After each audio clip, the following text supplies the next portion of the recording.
Sau đây nè, tầng học này, hai ngày này, CC Learning English Zone thưa cả học kun, yang chỉ chơi chấm pua cả tam đàn nơi trên này mới ní,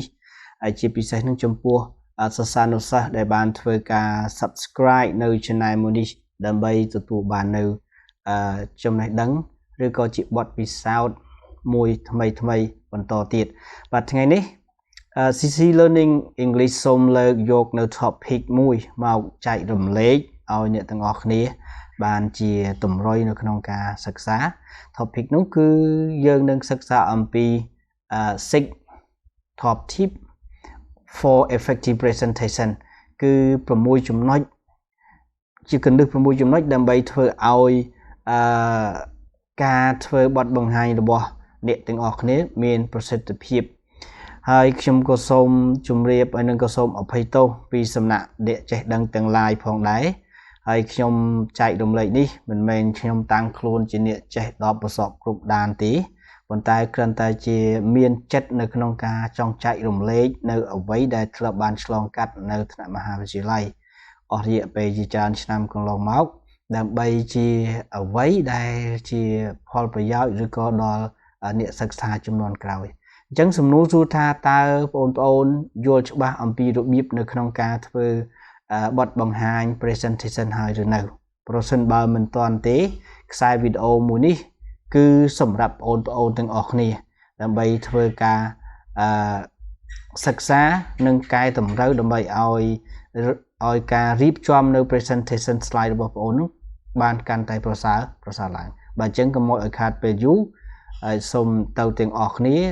ដោយសិក្សាទៅតាមលក្ខណៈជាខ្សែវីដេអូ presentation slide ដែលរៀបចំដោយខ្ញុំបាទ Chhoy ដែល channel មានឈ្មោះថា CC Learning English បាទសូមទៅទាំងអស់គ្នា Here we go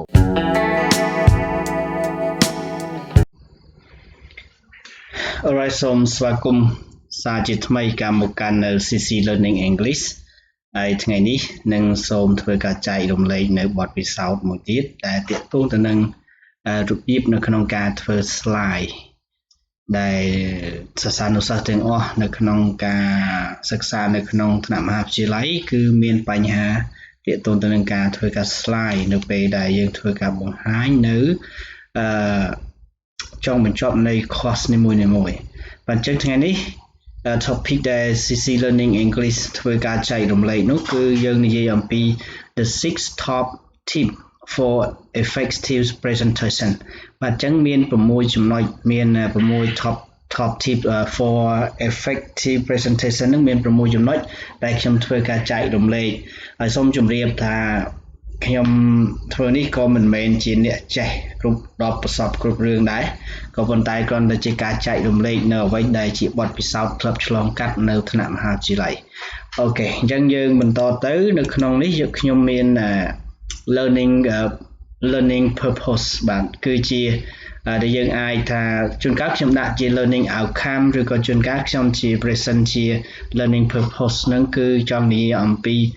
វត្ថុបំណងនៃការសិក្សាថាតើយើងបានអ្វីបន្ទាប់អំពីការសិក្សានៅក្នុងខ្សែvideo presentation មួយនេះអញ្ចឹងខ្ញុំបានបញ្ជូនមករូបភាពហ្នឹងគឺខ្ញុំមានមួយថា provide some top tips for effective presentation គឺមានន័យថាការផ្ដល់ជូននៅចំណុចដែលសំខាន់ដែលធ្វើឲ្យយើងបង្កើតនៅ presentation នឹងមានប្រសិទ្ធភាពទី2នោះគឺ you will understand each of the tip of effective presentation អ្នកនឹងបានយល់កាន់តែច្បាស់ទាក់ទងទៅនឹងចំណុចនីមួយនៃ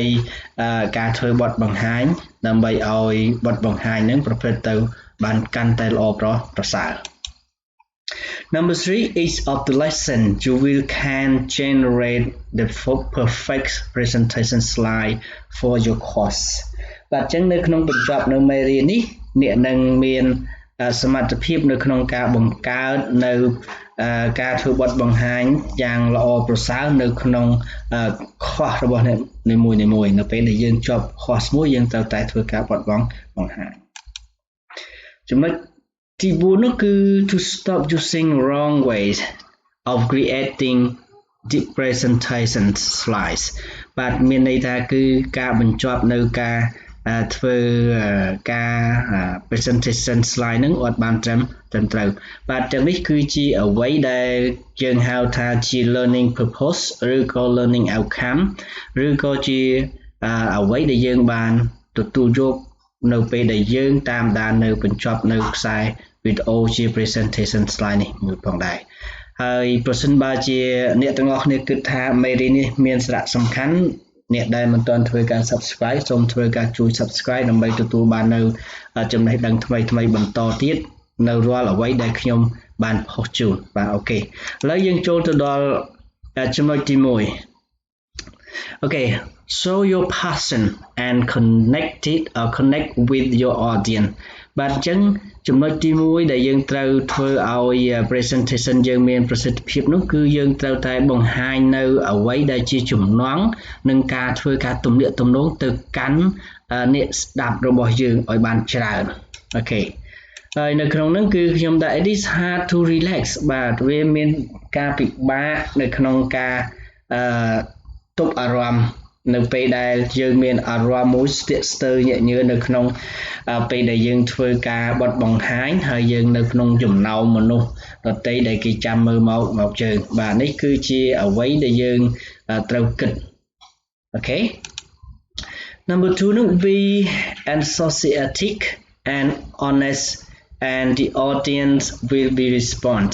បាទអញ្ចឹងនៅពេលដែលយើងធ្វើការបត់បង្ហាញហ្នឹងគឺទាមទារឲ្យយើងមានចំណាប់អារម្មណ៍តែនឹងធ្វើការទំនាក់ទំនងទៅកាន់ audience ដើម្បីឲ្យគេមានអារម្មណ៍នៅក្នុងការចង់ស្ដាប់ឬក៏ចង់ដឹងនៅអ្វីដែលយើងធ្វើការបត់បង្ហាញឬក៏ធ្វើ presentation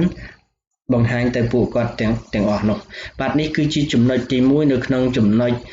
ទាំង6នៃ top tips for effective presentation បាទអញ្ចឹងយើងបន្តទៅទៀតយើងចូលទៅដល់ចំណុច number 2 គឺយើង focus on your audience needs បាទ focus on your audience needs បាទនៅពេលដែលយើងធ្វើបទបង្ហាញគឺទាមទារឲ្យយើងនឹងត្រូវការយកចិត្តទុកដាក់ចាប់យកនៅអារម្មណ៍ជាអ្នកស្ដាប់ថាតើយើងផ្ដល់ឲ្យគាត់នៅអ្វីបាទ your presentation need to be built around what your audience is going to get out of the presentation បាទអញ្ចឹងរាល់ពេលអ្វីដែលយើងធ្វើការបត់បង្ហាញវាទាមទារឲ្យយើងត្រូវតែមានការបង្ហាញទៅកាន់ audience របស់យើងនៅពេលដែល audience របស់យើងនឹងព្យាយាមកំពុងតែចាកចេញអំពីការធ្វើបទបង្ហាញរបស់លោកអ្នកអញ្ចឹងគឺ focus on audience គឺតម្រូវឲ្យយើង focus ទៅលើ audience Number 2 you need to make it easy for your audience to understand and respond បាទអញ្ចឹងពាក្យថា respond នោះមានន័យថាទទួលបានអញ្ចឹងរាល់ការធ្វើបទបង្ហាញរបស់ presenter វាគួរតែត្រូវតែបានបង្ហាញដោយមានលក្ខណៈជាងាយស្រួលយល់សម្រាប់ទៅកាន់អ្នកស្ដាប់ហើយនឹងមានភាពងាយស្រួលស្ដាប់បានហើយនឹងទទួលយកធ្វើឲ្យគាត់នឹងទទួលយកបានងាយស្រួលយើងជា presenter យើងស្វែងរកនៅវិធីសាស្ត្រគន្លឹះណាមួយដើម្បីធ្វើឲ្យគាត់យល់បាននៅអ្វីដែលជា message that you offer to them ដែលយើងផ្ញើសារទៅកាន់ពួកគាត់អញ្ចឹងនៅក្នុងចំណុចទី2នេះគឺគេចង់និយាយអំពី focus on your audience needs អញ្ចឹង focus on your audience needs នេះគឺជា one part ជាចំណុចទី2នៅក្នុងចំណុចទី2នៅក្នុងគេហៅថា effective presentation ផងដែរអូខេឥឡូវយើងចូលទៅដល់បន្តទៀតយើងចូលទៅដល់នៅចំណុចទី3នេះចំណុចទី3នេះគេចង់និយាយអំពី concentrate on your core message បាទអញ្ចឹង concentrate on your core message គឺយើង focus ទៅលើ presenter នៅពេលដែលយើងធ្វើបទបង្ហាញយើងទាមទារឲ្យមាននៅគេហៅថាលក្ខណៈជា presenter ហ្នឹងត្រូវតែយកចិត្តទុកដាក់ទៅលើសារដែលយើងផ្ញើសារទៅកាន់នៅអ្វីទៅកាន់នៅ audience របស់យើងបាទអញ្ចឹងយើងយកចិត្តទុកដាក់ទៅលើសារហ្នឹងអូខេ when you planning your presentation នៅពេលដែលយើងធ្វើការ ធ្វើកម្រងនៅក្នុងការធ្វើបទបង្ហាញ you should always keep in mind the question or message to the offer បាទយើងគួរតែត្រូវបានគិតនៅក្នុងចិត្តជារឿយៗទៅលើសំណួរឬក៏សារដែលយើងផ្ញើសារទៅកាន់ audience ថាតើ audience ហ្នឹងគេចូលចិត្តអ្វីចង់ស្ដាប់អ្វីថាតើគេនឹងចង់ឲ្យយើងនឹងធ្វើយ៉ាងណាទាំងនេះក៏យើងត្រូវតែធ្វើការ concentrate សម្រាប់slide presentation របស់អ្នកទាំងអស់គ្នាផងដែរប្រសិនបើអ្នកទាំងអស់គ្នាចង់ឲ្យការធ្វើបទបង្ហាញរបស់អ្នកឯងឲ្យមាន audience គេ wrap up ឬក៏គេទទួលយកនៅអ្វីដែលជាសាររបស់អ្នកដែលបានបញ្ជូនទៅអូខេអញ្ចឹងចំណុចទី3គឺត្រូវបានបញ្ចប់ឲ្យសង្ឃឹមថាយើងនឹងទាំងអស់គ្នាយល់ហើយយើងបន្តទៅចំណុចទី4មួយទៀតគឺជាយើងនិយាយអំពី eye contact with your audience បាទជាង eye contact នេះគឺនេះជារូបភាព eye contact ដែលយើងអាចមើលនៅពេលដែល presenter កាត់ឡើងទៅលើគួរតែយើងត្រូវបានធ្វើការប្រើប្រាស់ភ្នែកនិងកាយវិការជាជាងការប្រើប្រាស់ភ្នែកមកមើលនៅ look down បាទអញ្ចឹង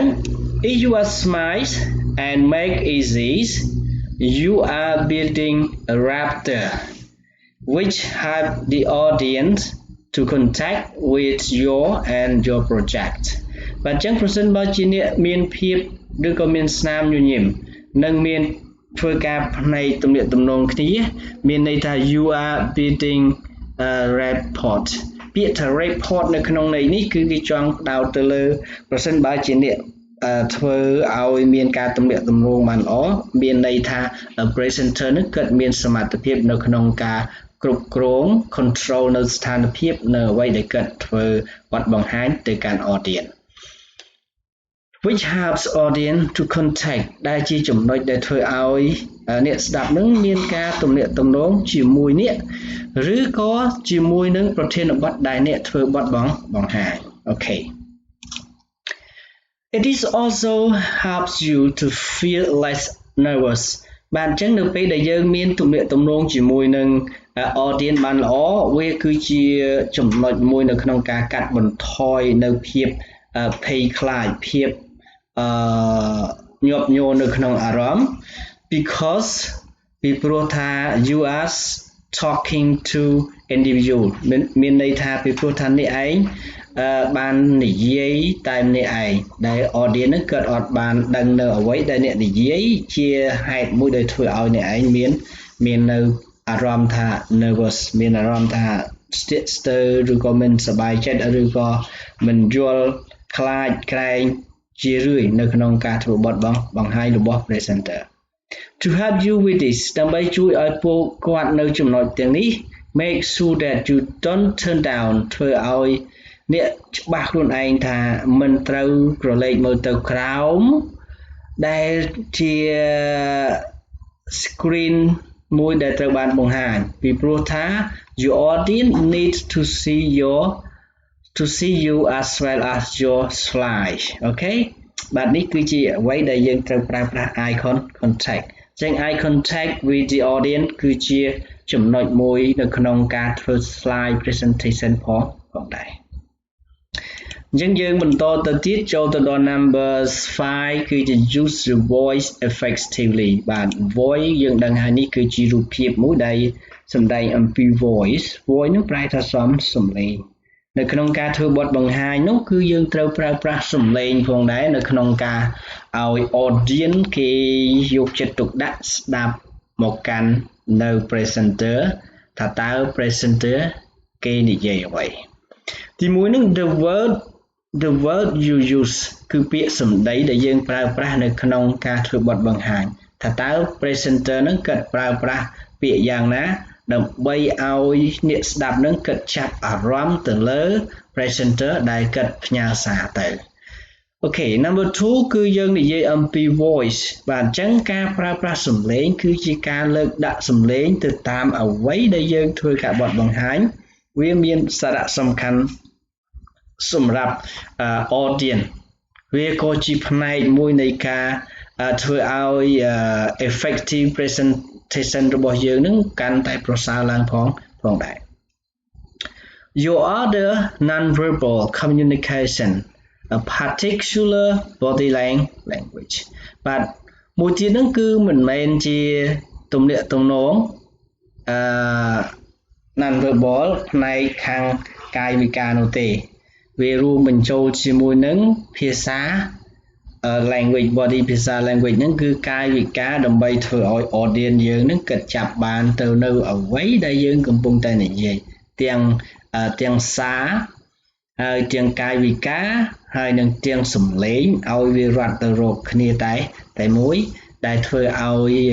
ការធ្វើបទបង្ហាញរបស់ presenter ហ្នឹងក៏ទទួលបាននៅផលល្អអូខេអញ្ចឹងយើងចូលទៅដល់ number 6 នេះគឺយើងត្រូវប្រើប្រាស់គេហៅថា use your body too បាទការប្រើប្រាស់ use your body too ហ្នឹងគឺខ្ញុំចង់និយាយនេះរូបភាពដែលខ្ញុំដាក់ឲ្យយើងដើម្បីឲ្យឃើញយើងធ្វើការពិចារណាថាតើគេត្រូវធ្វើយ៉ាងម៉េចអញ្ចឹងរាល់កាយវិការក៏យើងត្រូវរួមផ្សំជាមួយនៅក្នុងការធ្វើបទបង្ហាញ make sure your gesture open and confident មានន័យថាយើងធ្វើឲ្យកាន់តែល្អដើម្បីឲ្យមានការទស្សទាយមានការបើកនៅការទស្សទាយឬក៏មានទំនុកចិត្តហើយ move naturally around the stage យើងធ្វើការដើរជុំវិញនៅក្នុងនៅលើឆាកដែលយើងធ្វើគាត់បទបង្ហាញ among the audience too ប្រសិនបើជាអាចធ្វើទៅបានបាទចឹងនៅក្នុងការធ្វើបទបង្ហាញនេះគឺយើងត្រូវប្រើកាយវិការដូចយើងបានឃើញជាខ្សែវីដេអូដទៃទៀតយើងដឹងហើយគាត់គេឡើងធ្វើបទបង្ហាញ presenter ក៏តែងតែមាននៅការនិយាយការបញ្ចេញសំឡេងនិងការលើកដាក់សំឡេងនិងការដើរដើម្បីបង្ហាញទៅដល់ឲ្យ audience មានន័យថាឲ្យ audience នឹងគាត់ concern ទៅលើ objection ឬក៏ objects ដែលយើងកំពុងតែនិយាយទៅកាន់ពួកគាត់ថាតើយើងផ្ញើសារអ្វីទៅកាន់ពួកគាត់បាទនេះគឺជាចំណុចទី6នៅក្នុងគេហៅថា how to make effective presentation ឬក៏ tip tops effective presentation ហើយក៏ជាចំណុចចុងក្រោយនៃ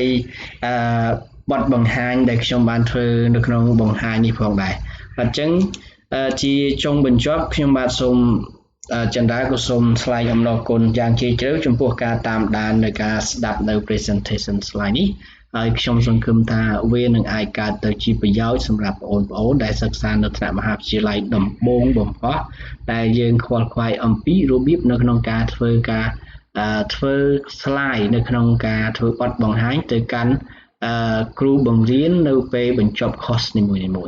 បាទអញ្ចឹងប្រសិនបើជាវីដេអូនេះមានសារៈសំខាន់សម្រាប់បងប្អូនអាចធ្វើការចែករំលែកទៅកាន់មនុស្សជាទីស្រឡាញ់របស់បងប្អូនបានខ្ញុំចន្ទរា CC Learning English សូមជម្រាបលាជួបគ្នានៅវីដេអូក្រោយមួយទៀត